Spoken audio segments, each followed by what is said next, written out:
Hello， 大家好，这里是阿 Y， 好久不见啦！虽然这几年没更新影片，但其实模型的制作从来没停过。接下来我会慢慢用 Short 分享一些这段时间制作的模型，也会搭配简单的心得，让有兴趣的朋友参考。这次影片我想尝试直视拍摄，不过在剪辑时，剪辑软体很不挺我，整个专案一度崩溃重来，也花了不少时间。希望你们会喜欢这次的内容。这次要介绍的主题是重兵装型女子高生模型系列。这个系列主题是由插画家 Neko 老师设计，将女高中生的形象与重武装以及机械装甲做融合，再搭配上冷峻内敛的表情，营造出强烈的反差感。本次影片要介绍的是系列在 Plomex 中已经推出的两款角色，E 还有 E 的早期型号，也就是 E Early， 透过头发长度以及身高比例来表达 E 这个角色之前的样貌。两者都已经完成涂装与贴水贴，虽然两者外观相似，共用许多零件，但在实际组装的过程中，发现不少零件经过细部调整，特别是在组合度与关节紧实度上有明显的差异。Plomex 是 Max Factory 旗下的模型品牌，它的产品线横跨各种主题，从美少女、机器人到动漫角色都有，包含固定姿势与可动的模型。相较于 Max Factory 旗下另一个制作人物角色可动模型的品牌 Plamatia，Plomex 的产品类型较杂，不容易用一句话就说明清楚其特色。黑色制服的是2023年2月发售，价格是9800日币含税。白色制服的是 E Early， 2025年2月发售，价格是9900日币含税。这两只刚好差了整整2年发售。我们先来看看开箱的部分。抽出内盒后看到的是说明书、一张抗物表、各种手型与印刷帘、眼眶帘与预涂装的零件，其余板件没有什么特别之处，就是一般的板件。一组指甲零件、刀身的金属器预涂装以及眼睛的印刷在白色的板件上。接下来是其他的板件。肤色板件，肤色的板件没有进行雾面化处理。还有最后一块是黑铁色板件。来看一下水贴纸与粘贴位置说明。水贴纸有附带很大的文字水贴纸，可以贴在支架底座上，其余的水贴纸几乎只有白线。说明书后面的水贴纸粘贴位置说明可以看得出来，粘贴完成水贴纸之后，似乎还少了许多颜色，也没有看到颜色块面的贴纸。我们来看看说明书。说明书翻开后是角色的完成品参考照片，往后是组装的说明，看来这本说明书是全彩印刷。在后面是板件一览表，上面标示黄色区块的零件是有预先涂装的零件。再来是这次新造型的设计稿，以及武器的设定稿。最后面是水贴纸的粘贴说明，刚刚已经看过了。早期型1的说明书也差不多。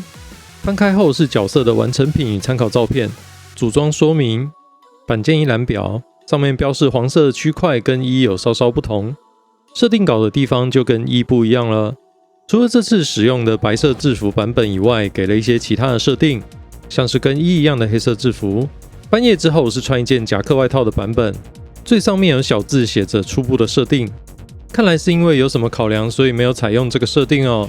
我自己是超喜欢这件外套的设计，但想了想，这只模型如果再加上这件外套，价格都不知道冲到哪里去了。但之后预定今年8月发售，同样为 Plomex 系列的产品，也是同为 Neko 老师设计的角色13，这个是念13吗？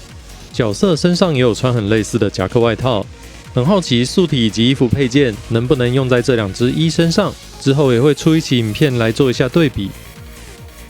这里展示仅组装没有任何上色处理的外观，可以发现大量的零件缺少了许多细节。从刚刚看过的水贴纸那边也有提到说没有提供身上的块面贴纸，不知道宿主的效果大家觉得如何哦？会满意这样的宿主效果吗？虽然我很喜欢这只角色的外观，但宿主的效果我觉得还能再更好，我觉得很可惜哦。这边与我制作完成的我放在左右两边给大家比较，虽说我还是有些小地方没有与官方的范例一样，但给大家做个参考。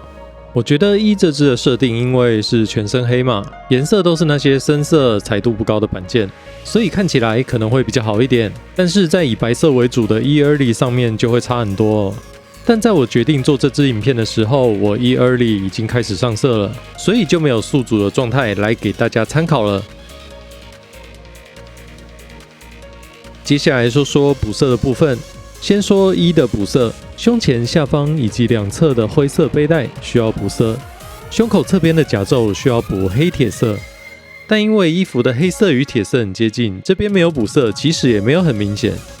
再来，我们看到腰带这边跟刚刚是相同的问题，浅灰色很明显，所以建议还是要补色。但是后方的黑铁色跟衣服的黑色很相近，所以相较之下是还好的，就看要不要补。裙子下缘的白色线条需要补色，这边水贴是有提供。这边我使用的是遮盖涂装，但百褶裙之间的皱褶是有断差的，所以这边还是建议大家直接用水贴就可以了。大腿肤色零件上的绑带是没有涂装的，但上面又有立体的结构，所以强烈建议这边一定要涂装。这些线条都是直线嘛，所以我觉得用遮盖还是蛮容易的。这个战术口袋与连接它的环形是开在黑色的板件上，设定上这边跟腰带一样是浅灰色。我们现在看到手臂，整个下手臂的零件被开在了黑铁色的板件上，这个很像龙手的护甲跟它的绑带是需要补色的。整个袖子只有靠近肩膀的那一小块是开成了黑色，所以袖子上的这个甲胄是要涂成黑铁色。手肘关节上这个绿色内衬部分，脚踝上面也有一样的结构，这边也是一样需要补色。再来是鞋子前端的这个金色三角形也是需要补色。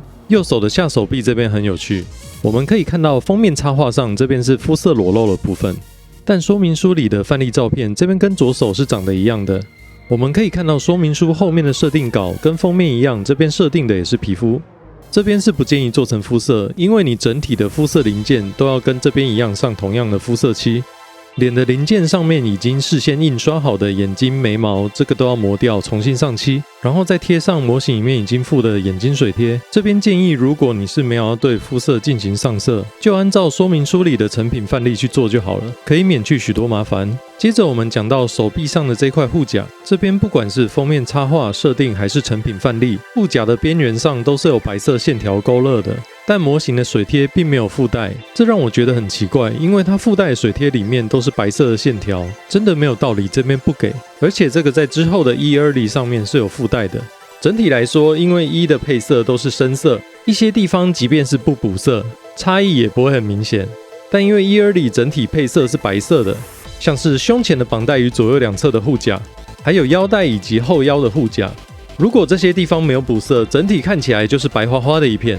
但与不同的是，这一些区块水贴是有附带的。此外，是early有一个让我很疑惑的地方，就是它大腿战术口袋的绑带，它是预涂装的零件，但是颜色是跟头发的颜色，这边会让我很想重涂，让颜色保持一致性，但这样就失去预涂装零件的意义，所以我最后还是保留它的涂装。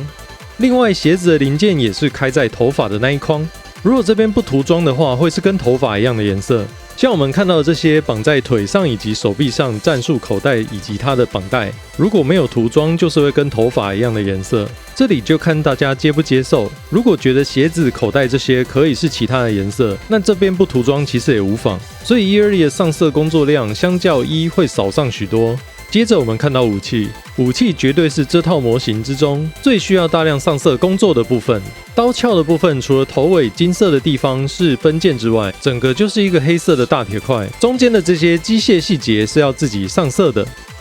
看这个造型的话，笔图应该是可以，但是我选择的是遮盖。我觉得遮盖的难度还有工作量其实是蛮吓人的。刀鞘上面的细凹槽也是要补色的。看起来应该是亮枪铁或银灰色，这边也是用遮盖制作的，但其实这种凹槽用笔涂应该会轻松很多，没事不要找自己麻烦哦。另外，这些它层叠的装甲，我刻意使用更深的黑铁色，并且在末端也使用相同的颜色做渐层，让层次感更明显一点。长太刀的刀鞘也是一样，只有头尾给的是金色分件。这个刀鞘除了凹槽之外，还多了像是铆钉的构造。这边我就真的是用笔涂一点一点慢慢点了。另外，在脚后方有2把短刀，刀头与刀身都要补色。切记这边刀身涂装的话，要将鞋子的插槽稍稍扩大，才不会刮漆。抓一个自己接受的松紧程度就好。所有的太刀都是刀柄的部分，这边有一小块要涂成金色，还有刀头的部分也补上金色。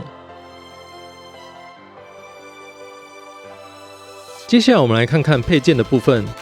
的全部内容包括本体、完整的替换头、2种类型的手臂武器挂架、一组替换的展开造型手臂护甲，一个支架连接零件，一个补助眼睛安装的零件，5张脸，包含3个眼眶脸以及2个印刷脸，3把不同长度的太刀，一把短刀，收纳刀具的刀鞘，以及把这个上下2连的太刀连接到背上的背带，2把小短刀安装在脚部后方。5对替换手型，一对自然的开掌手已经安装在模型上，一对比较有张力的开掌手，一对有方形孔洞用于握持刀柄的手，一对用于握持其他配件的空筋手，一对实心握拳手，最后加上一个握持刀鞘的左手掌。手型上我觉得该有的都有，配件还包含一个支架，支架的材质以及密合度我觉得还不错，是那种密度高、韧度较高、耐磨的 ABS 零件，应该会比较不容易因为多次调整而松动。Early 的配件几乎相同，不一样的大概只有脸只剩3张的开眼框脸，武器多了一个2连左右装配的小太刀，以及多了一种将武器背在身上的背带样式。以下是我在实际制作的过程中发现的几个重点比较：一、关节过紧、干涩卡顿，调整时会有压力，甚至有断裂的风险。虽然关节都是 ABS 零件，但毕竟不是使用高刚性的碰材质制作。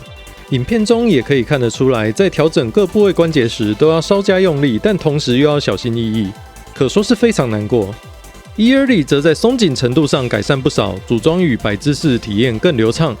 但这也是从外表上看不出来的部分，大家可能觉得看起来都一样啊。接下来是眼睛的部分，两者在调整眼睛的视线上不同。一在调整视线上是透过拆卸整个眼睛零件，附上3个视线零件，分别是看左、看中、看右。但零件一旦装进去之后，就紧到拔不出来。这个功能真的有设计等于没设计。Early 的眼部则是变成了可动眼，用附带的工具零件就可以进行眼神的调整。但除了原本3张眼眶脸之外，印刷脸就没有附带了。开眼眶的设计就看个人喜好。有人可能认为小比例的眼眶相较之下比较厚，也不自然，但我认为 Early 可动眼的表现非常好，印刷脸以及开眼眶的脸我觉得没有差太多。这个风格的眼睛我真的很喜欢，朦胧的眼睛搭配无感情的脸，有种空灵感，大家觉得如何呢？但接下来可动眼的优点完全被拆头发的缺陷设计影响。Early 的头发变得非常难拆，换脸体验很差，卡榫很明显比一细上了不少，导致拆卸时都很怕卡榫断裂。明明 Max Factory 在 Figma 的产线上已经制作过相当多的产品，结构设计上已经非常成熟，所以这个缺陷是我比较难接受的范围。一的左小腿零件有一个错误，关节零件的桩没有办法插到底，因为刚好2只都有制作，所以我有进行交叉比对。Early 的左小腿是可以很好的装在一上的，反之一的左小腿零件是没有办法装在Early上的。这边没有办法展示的原因是，我本来以为只是组合度不好，我用力将关节零件插了进去，但就在发现有些不妙时，我将关节零件拔出，关节零件就直接损坏了。这个是发生在宿主的阶段啊，不是因为喷漆装变厚的关系。我本来以为是自己中奖，但看过不少 review 都很常出现这样的情况，我就很好奇，难道大家都不觉得左右腿长得不一样吗？这个双腿不对称的设计根本就是零件错误的迷彩吧。另外，虽然 Early 修正了这个问题，但因为制服从黑色改为白色，因此没了黑色的板件，因此黑色袜子的零件被合并到了新追加板件上，变成了铁灰色。在宿主的状态会呈现很明显的材质冲突感。这边最一开始已经说过，没有办法能展示 Early 宿主效果的原因，大家可以自己去搜寻宿主的照片，看起来真的很诡异。2只刀身的零件也有所不同，一是金属漆的涂装 ，Early 是雾面的电镀。因为我完成品末端已经上了黑色的透明漆，但可以拿刀身中间的部分以及剩下的板件给大家比较。电镀件在表面为平滑一些，亮度也会高上一些。因为我是先做 Early 再返回来做一嘛，我发现 Early 的电镀件会稍微厚那么一些些，比较不好放进刀鞘。虽然收刀拔刀了几次都没有出现刮漆的状况，但我在制作一的刀鞘部分就已经先将刀鞘内部磨薄一些了，我自己觉得顺畅了不少。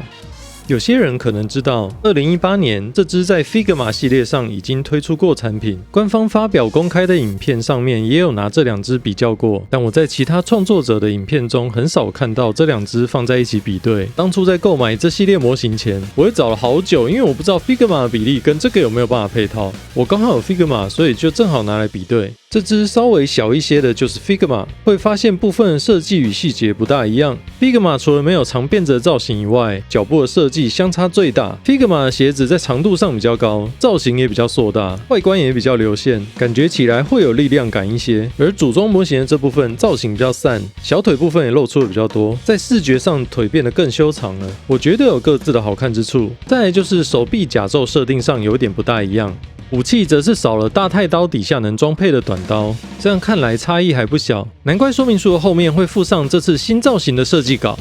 脸部我是觉得组装模型好看不少，不知道大家觉得哪个版本比较好看。接着进行一些同类型模型的大小与外观的横向对比，出场的有女神装置侏罗忍者、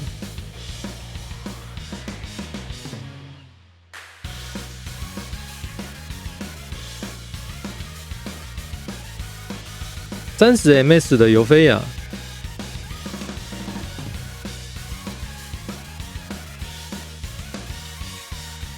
最可爱的阿卡纳迪亚中的小狐狸结云，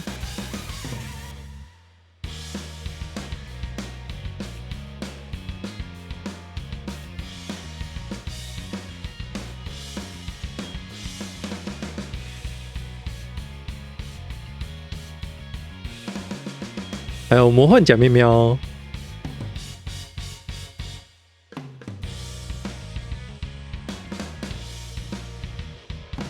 可以看出来，1的造型与身形很漂亮，而且很修长，是同类产品中很难得少见的比例。接下来说一些我在组装制作的过程中发现需要注意的事项。1的领巾如果安装到定位，会产生一个施力点，在调整姿势过程中很容易按压到，稍不留意可能就会发生损坏甚至断裂。这里建议配合身体的曲线安放就好。我觉得这里多附上一个软胶零件会好很多。另外一个可以挂长太刀展开造型的手臂护甲零件，中间的孔建议扩一下，这个孔的松紧对安装没有影响啊。你说我怎么知道？因为我在拆拔时它紧到直接给我断装。手腕的球形关节零件非常纤细，既没有给备用，也不是使用高刚性的碰材质。明明 Figma 会给备用零件，规格上也与市面上同种类的零件不同，因此在调整姿势时多了不少心理压力。像我已经很小心的操作了，但在装设 E20 武器背带的过程中，球关节它直接给我爆掉。这种大小也很难重新打金属装，这里我也只能用瞬间胶以及光硬化补土进行修复，接着让它硬撑拍完素材。你说拍完素材后，我当然是让它躺在盒子里都不要碰它，它太娇弱了，我真的不敢再碰。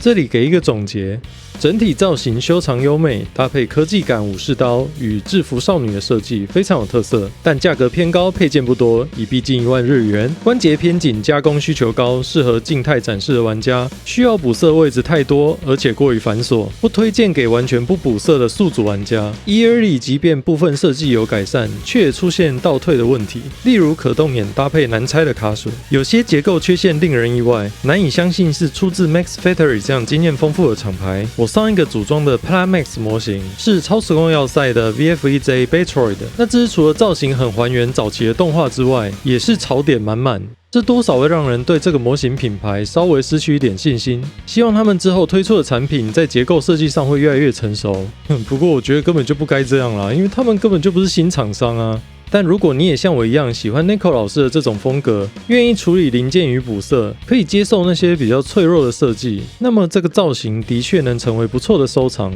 制作完成后的确也是蛮有成就感的。最后，如果你喜欢这支影片，欢迎帮我按赞、留言、订阅支持。